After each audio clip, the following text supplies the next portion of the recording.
હમણાં આપણે વાતમાં બે ઘાટની વાત થઈ, મણિકર્ણિકા ઘાટ અને હરિશ્ચંદ્ર ઘાટ, બરાબર.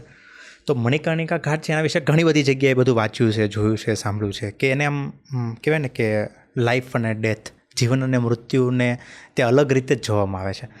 તો મણિકર્ણિકા ઘાટ તમે જ્યારે ગયા તો ત્યાંનો એક્સપિરિયન્સ તમારો કેવો હતો? ત્યારે આમ શું ફર્સ્ટ થોટ શું આવ્યો હતો ત્યાં બધું દ્રશ્યો જોઈને? મણિકર્ણિકાનું બહુ ઇન્ટરેસ્ટિંગ હતું, કારણ કે સૌથી પહેલો છે ને, જ્યારે હું બનારસના ટ્રેનમાંથી ઉતર્યો, એટલે પહેલી વાર હા, જ્યારે મેં ઉતર્યો અને મેં છાપું ખરીદ્યું. છાપામાં એમ હેડલાઇન હતી કે બનારસ મેં ઠંડ કા 50 સાલ કા રેકોર્ડ તૂટા. એટલે આમ બી મને તો આપણે અમદાવાદમાં તો આમ બી ઠંડી નથી પડતી, અને એ દિવસે કંઈ ભયંકર ઠંડી, અને કંઈ એટલા 2 સ્વેટરો પહેરેલા તોય મને અમારા હાથ ધ્રુજે અને એટલું બધું. અને પછી હું મારા એક જ્યાં મારે જવાનું હતું ત્યાં મડવાડી કરીને વિસ્તાર, ત્યાં હું ગયો, મારો સામાન મૂક્યો. સવારના 4:30-5 થયા છે. પછી હું નીકળી જ ગયો. મેં કહ્યું હું નીકળી જ જઉં. મેં રિક્ષા પકડીને મેં કહ્યું મને ઘાટ પર લઈ જાઓ. એટલે ઘાટ ઉપર એણે મને ઉતાર્યો. હવે કરવું શું, ફોગ હતું એટલું બધું, કંઈ દેખાય નહીં. એટલે મેં આ બાજુ ડાબી બાજુ વાટ પકડી, મેં કહું પગથિયાં ઉતરીને ઘાટે ઘાટે ચાલું.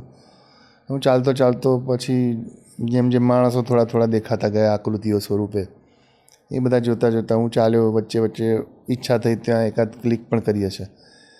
થોડું ચાલ્યા પછી લગભગ 15-20 મિનિટ ચાલ્યો રાજેન્દ્ર પ્રસાદ ઘાટથી જે દશાશ્વમેધ ઘાટ કહે છે ત્યાંથી 15-1 મિનિટ ચાલ્યો હોઈશ. ત્યાં પછી દૂર એક નાનકડું એક ધુમાડા જેવું નીકળતું દેખાયું મને.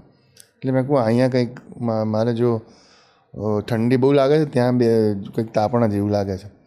હું ધીરે ધીરે ત્યાં એ બાજુ ચાલ્યો ઘાટે ઘાટે. ત્યાં ખબર પડી કે ત્યાં મેં જોયું તો હું ડગાઈ ગયો. બધી ચિત્તાઓ સળગતી હતી ને લોકો. હવે એક ચિત્તા મેં કીધું કે આમાં તો એટલે તાપવું તો છે, પણ હવે આવામાં કેવી રીતે કરવું? પછી એક જણા ચિત્તા સળગતી હતી ને એમાં 2 જણા આવીને 3 જણા આવીને બેઠા અને આમ તાપણું કરવા માંડ્યા ચિત્તામાં. હા. એટલે પછી મેં કીધું આ લોકો છે તો હું ગયો. એટલે હું ગયો. એ લોકો બી કંઈ આમ પ્રતિભાવ ના આપ્યો. એટલે હું બી બેસીને થોડું, મારા હાથ એકદમ થોડા એ સ્ટીફ થઈ ગયા હતા. એટલે પછી એ દરમિયાન આજુબાજુ અને થોડું અજવાળું થયું. પછી ધીમે ધીમે દિવસ થોડો ઉગડ્યો. એટલે એ દરમિયાન આજુબાજુ જે મેં આખું જે દ્રશ્ય જોયું ને, તો મને એમ થયું કે આ તો બહુ ઇન્ટરેસ્ટિંગ ઘટના છે આખી. કારણ કે આમ મળદા આવતા જ જાય અને બહુ સ્વાભાવિક રીતે. પછી એક ફોટો પણ આમાં છે કે નહીં ખબર નહીં, કદાચ એક ચિત્તા સળગતી હતી ને એક માણસ છોકરો આવીને ટ્રાઉઝર સુકાવવા માંડ્યો. હા, એ ફોટો છે. હા, એ છે. અને એનો પાછી એની જોડે જે આવેલો જે એનો ચિત્તા લઈને ડેડ બોડી લઈને, એ તો પાછો ઊભો જ રહેલો. એણે કોઈ વિરોધ બી ના કર્યો કે ભાઈ તું આ કેમ એ કરે છે. એટલે મને એમ થયું કે અહીંયા બધું બહુ સ્વાભાવિક ઘટના છે આ બધી મૃત્યુ. એવું તમને અંદાજ આવી જાય એમ, તમે જો થોડું ઘણું વાંચ્યું હોય કે થોડું તમે ફીલ કરતા હો ને તમારામાં થોડા એવા એ અમુક પ્રકારના વિચારો હોય તો તમને ખ્યાલ આવી જાય કે અહીંયા કોઈ તમને મૃત્યુ એટલે આમ કે આપણે કોઈ ગુજરી ગયું ને અરે ગજબ થઈ ગયો ને એવું કશું જ નહોતું એમ. અને પછી મેં જોયા કે એક ફુગ્ગા બાંધેલા હોય એવા પણ મૃતદેહ આવવા માંડ્યા. એટલે જુદા જુદા પ્રકારના. એમાં મને બહુ રસ પડ્યો. પછી આગળ હું ગયો તો ત્યાં કફનની દુકાન હતી. તો મેં પૂછ્યું જુદા જુદા પ્રકારના કફન, એટલે 50 જેટલા પ્રકારના કફન, 250 જેટલા પ્રકારના કફન હતા જુદા જુદા. કે પછી ત્યાંના એક માણસ હતો, એક છોકરો ઓટલા પર બેઠેલો, નાનકડો ઓટલો, અને એના ઉપર બધા ફોટા, ડેડ બોડીના ફોટા લગાડેલા એણે. એટલે મેં કીધું એ ક્યાં હે? એટલે પછી એણે હસવા માંડ્યો. મને કે હું તો ડેડ બોડીનો ફોટોગ્રાફર છું. સવારે જે પણ ત્યાં એવી પરંપરા હશે કે જે કંઈ ગામડામાંથી લોકો આવે તો એને જેવું મળદું આવે એવું આ સીધો ઉતરે, પેલા જોડે કે પૈસા જે કંઈ લેવાના હોય લે અને 3 ફોટા પાડી દે. એટલે અગ્નિદાહ આપતા પછી બધા ગ્રુપમાં જે 5-6 જણા આવે બધા ભેગા થઈને પડાવે ફોટા. એટલે આ બધી ઇન્ટરેસ્ટિંગ ઘટનાઓ ફોટોગ્રાફિક પોઈન્ટ ઓફ વ્યૂથી મને લાગી કે આ આખો એક ફોટો એસે છે. આખો મણિકર્ણિકા ઘાટ ઇટસેલ્ફ ઇઝ અ ફોટો એસે. એટલે મેં બધું એમાંથી થોડું વાંચ્યું, લોકોને પૂછ્યું, મળતો ગયો. પછી તો એવું થયું કે જેટલા દિવસ હું રહ્યો ને 15 દિવસ લગભગ સૂરજ નીકળ્યો જ નહોતો. એટલે હું સવારે વહેલો નીકળી જાઉં અને સીધો મણિકર્ણિકા જ પહોંચી જાઉં. અને ત્યાં પછી હું બધાની જોડે વાત કરતો ગયો. આ કિશન, જેનું મેં લખ્યું છે, આ ડેડ બોડીનો ફોટોગ્રાફર, એમાં છે નો સ્માઇલ પ્લીઝ એવું છે. એટલે કે જ્યારે તમે ફોટા પાડવા જાઓ ને ત્યારે તમારે કહેવું પડે સ્માઇલ પ્લીઝ, કે મારે એવું કહેવું પડે નો સ્માઇલ પ્લીઝ, કારણ કે ઘણા એ તો કેમેરા એમની જિંદગીમાં જોયા જ નથી હોતા. એટલે એ લોકો ડેડ બોડીને આમ પકડે ને અને પછી સ્માઇલ આપે. એટલે મારે એ લોકોને કહેવું પડે કે સ્માઇલ નહીં આપતા. એટલે એનું એક મેં લખ્યું છે chapter, no smile please. Kishan કરીને છોકરો હતો. તો આવી બધી ઇન્ટરેસ્ટિંગ ઘટનાઓ મને જોવા મળી ને પછી મેં નક્કી કર્યું કે હું મૃત્યુ ઉપર થોડું મારું કામ પણ હું કરીશ સાઈડમાં. એટલે બનારસ તો જવું જ, પણ બનારસ ઓવરઓલ જે મને દેખાય કરું, પણ હું મૃત્યુ ઉપર પણ કામ કરું. એટલે એમાં બધી ઘણું બધું મણિકર્ણિકા ઘાટ ઉપરનું એક કામ જ મારું બહુ મોટું થઈ ગયું. ને પછી મને એમ થયું કે માત્ર મણિકર્ણિકા શું કરવા એમ. ભારતમાં, હિન્દુસ્તાનમાં જ્યાં જ્યાં આવા આપણે ત્યાં ચાણોદ છે, ગુજરાતમાં માની લો, સિદ્ધપુર છે, પછી નાસિક ત્રંબક છે, પછી હમ્પી છે, જ્યાં આગળ આવી બધી સાઉથમાં અમુક જગ્યાઓ છે. તો એ બધી જગ્યાઓ પણ મૃત્યુ, એની વિધિઓ, તો એ હિન્દુસ્તાનમાં આપણે કેવી રીતે એને કેપ્ચર કરી શકીએ એક સબ્જેક્ટ તરીકે, કેવી રીતે ફોટોગ્રાફર જુએ ડેથને, એ પણ ડેથ ઇન હિન્દુઇઝમ.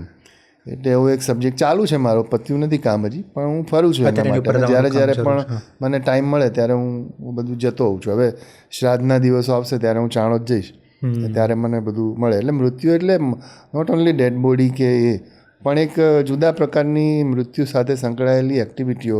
મેં તમને કીધું 250 જાતના કફન, તો આ તો આપણને ખબર જ નથી. ખબર જ ન હોય. અને કફનની દુકાન હોય, એમાં એ લોકો આવીને એમ કે સિલેક્શન કરે, એ સિલેક્શન કરીને લઈ જાય. ડેડ બોડી તો ક્યાંય બહાર પેલા મેદાગીન કરીને ત્યાં વિસ્તાર છે ત્યાં સુધી જ ગાડી આવે. એટલે ઘણીવાર તો ગામડાઓમાંથી આવે તો ઉપર મેટા રોડની ઉપર બાંધેલું હોય ડેડ બોડી. ઘણીવાર એવું થાય કે પૈસા ના હોય એવા પણ માણસો હોય, અથવા તો બિનવારસી હોય, તો એ લોકો પેલા પેડલ રિક્ષામાં લઈને આવે, આમ આખું ઊભું કરી દે ડેડ બોડી. તો આવા પણ ઘટનાઓ. હવે તો જો કે બધું ઓછું થયું છે, સરકારે થોડા પ્રયત્નો કરીને એને ત્યાં સુધી લાવવા પણ નથી દેતા, અને ત્યાંની ત્યાં જ રોકીને પછી એની બધી બાંધીને બધું સરખું તૈયાર કરીને પછી લાવે, જેથી કરીને બીજા લોકોને પણ એવું ડિસ્ટર્બ ના થાય રસ્તા ઉપર. એટલે આવું બધું પણ તમે જુઓ ત્યારે તમને એમ લાગે કે ભારતમાં કેમ લોકો આવે છે એમ. ભારત વિદેશીઓ કેટલા બધા. એટલે મારું આખું પરિવારના ઘણા બધા, લગભગ બધા પરિવારના સભ્યો છે, મારા કાકા મામા જે કંઈ ગણો હોય, એ બધા જ મમ્મી પપ્પા સાઈડના બધા જ મારા કઝિન્સ બધા જ અમેરિકા, લંડન છે. એ લોકો બોલાવે છે, પણ હું એમ જ કહું ભાઈ મને તો હિન્દુસ્તાનમાં જ ફરવાનું બહુ બાકી છે. તો આ બનારસમાં તમે જે લોકોને મળ્યા, એમાં ફોરેનરોને મળ્યા હોય, તો એમાં ક્યારે એવો એક્સપિરિયન્સ થયો કોઈક એવા કોઈક વિદેશી કોઈ આવ્યા હોય કે જેને તમે મળ્યા હોય, કે એની સાથે એમણે એમ કીધું કે તમારું ઇન્ડિયા, મતલબ એ લોકો તો ફોરેનમાં પહેલેથી રહેતા હોય કે આ અલગ જ છે, આ દુનિયા જ અલગ છે. ઘણા બધા ફોરેનર્સ. એક મહામાયા કરીને એક મેં લખ્યું છે, એ તો કેલિફોર્નિયા યુનિવર્સિટીમાં હતી, લેક્ચરર હતી હિન્દુઇઝમની. દર વર્ષે આવે, હમણાંથી નથી આવે, તો આઈ થિંક એની ઉંમર બી ઘણી, એ વખતે 63-64 વર્ષની હતી.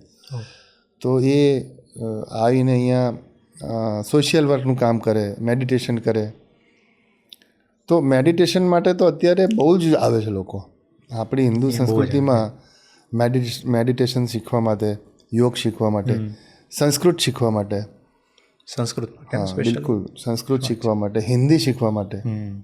મારી સાથે હતી, એમાં એક પ્રસંગ આમાં હશે, વનેસા કરીને છોકરી, વનેસા, તો એ હિન્દી શીખતી હતી, બહુ જ સરસ હિન્દી બોલે. અને તો કઈ ટ્યુટર ભાઈ, હા બરું, બિલકુલ. તો એટલે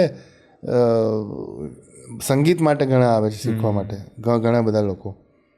અને ફોરેનરો બી, આ તો મને અત્યારે પ્રશ્ન થયો, કારણ કે હમણાં આપણે વાત મણિકર્ણિકા ઘાટની મૃત્યુની ચાલતી હોય, ફોરેનની, કે ફોરેનરો બી ક્યારે અહીંયા એવી રીતે આવે કે એમના કોઈક રિલેટિવ એના અસ્થિ વિસર્જન માટે? બિલકુલ. તમને તને દાખલો આપું કે હું એકવાર આમ ફરતો હતો ઘાટ ઉપર, ને પછી મને 3-4 માણસ, છોકરાઓ, ગોરિયાઓ, ફોરેનરો, એક હાથમાં કળશ લઈને ચાલે ને 3-4 જણા આજુબાજુ.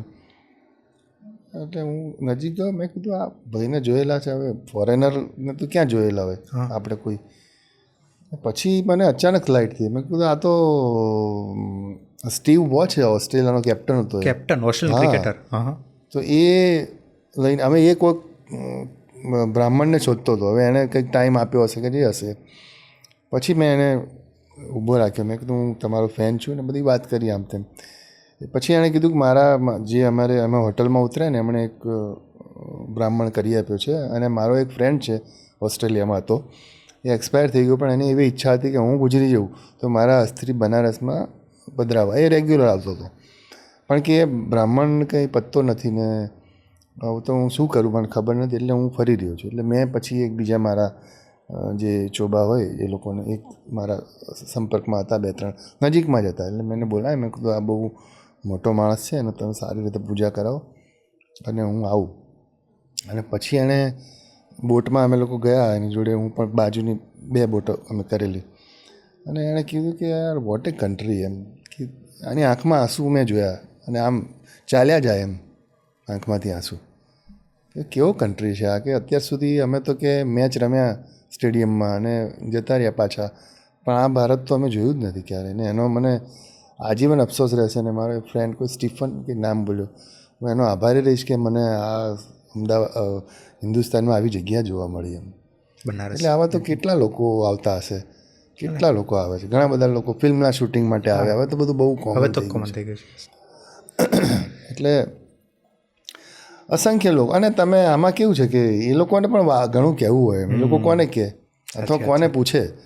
અને બીજું શું છે કે મેં જેટલા પણ પરદેશી ફોટોગ્રાફરની પુસ્તકો જોયા એ બહુ ઉપર છેલ્લા છે, કારણ કે એમને બિચારાઓને ખબર ના હોય કે વિધિ શું. જેમ કે ગંગા કિનારે તમે શ્રાદ્ધની વિધિ માટે જાઓ, બરાબર, કે કોઈ બીજી મૃત્યુની વિધિ માટે જાઓ, પણ ત્યાં આગળ પિશાચ મોચન કરીને એક જગ્યા છે જ્યાં શ્રાદ્ધની વિધિ થાય છે. એ ગંગા કિનારે નથી થતી, એ બીજું એક તળાવ છે બનારસની અંદર જ છે, એક 5 કિલોમીટરની પેરીફેરીમાં, પણ અલગ જગ્યાએ. પણ અલગ જગ્યાએ. ત્યાં જેમ આપણે શ્રાદ્ધમાં ચાણોદને છે ત્યાં બધા લોકો શ્રાદ્ધ કરવા માટે જાય. એટલે એ માહોલ તમે જુઓ તો તમને એમ થાય કે આ કયા પ્રકારનું શહેર છે એમ, અને કયા પ્રકારના અને આખું હિન્દુસ્તાનમાંથી લોકો આવે ત્યાં શ્રાદ્ધ માટે. કોઈક જગ્યાએ બળદ ઊભો હોય, કોઈક જગ્યાએ ઘોડો ઊભો હોય, કોઈક જગ્યાએ ગધેડો બાંધેલો હોય. તો બધાના જુદા જુદા રિવાજો પ્રમાણે પ્રાણીઓ સાથે સંકળાયેલું કૂતરો હોય ક્યાંક. તો તમને એમ થાય કે આ કઈ પ્રકારનું બધું તમને ઘટના જ ખબર ના પડે કે આ શું ચાલી રહ્યું, સમજી જ ના શકો. એક થોડી વાર થાય ને એક ગાય આવે, પછી પેલો ગાયને પૂળો ખવડાવે, પછી કંઈક પૂજા કરે, આમ મારે, ટીકો કરે, ચલો ખતમ હો ગયા, ચલો આપ જાઓ. એટલે 50, 60, 100 જણાનું ટોળું જતું રહે. પછી પાછો બીજો આવે, કોઈક બીજું કંઈક ગધેડો ઊભો હોય તો ગધેડા જોડે કંઈક એને કંઈ વિધિ કરે, જે કંઈક કરતા હોય અલગ વિધિ. પણ કહેવાનો મતલબ એ છે કે એટલી બધી આપણે ત્યાં આટલી બધી વેરાયટી છે, એટલી બધી સાંસ્કૃતિક પરંપરા, જુદા જુદા રીતિ રિવાજો પછાત પણ હશે. હું એમ નથી કહેતો કે બધા જ જે રિવાજો એ છે ગાય સાથે સંકળાયેલા હોય તો જ સારા, એ ગધેડા જોડે સંકળાયેલા હોય સારા ને એવું નથી. પણ તમે આ જુઓ એટલે તમને એમ થાય કે આવું કે આપણને એમ થાય કે ગધેડો અને પવિત્ર વિધિ સાથે શું મતલબ છે એમ, પણ કરે છે લોકો, કરે છે. બધાને પોતપોતાની અલગ પ્રથા હોય એ પ્રમાણે એ લોકો કરે એમને.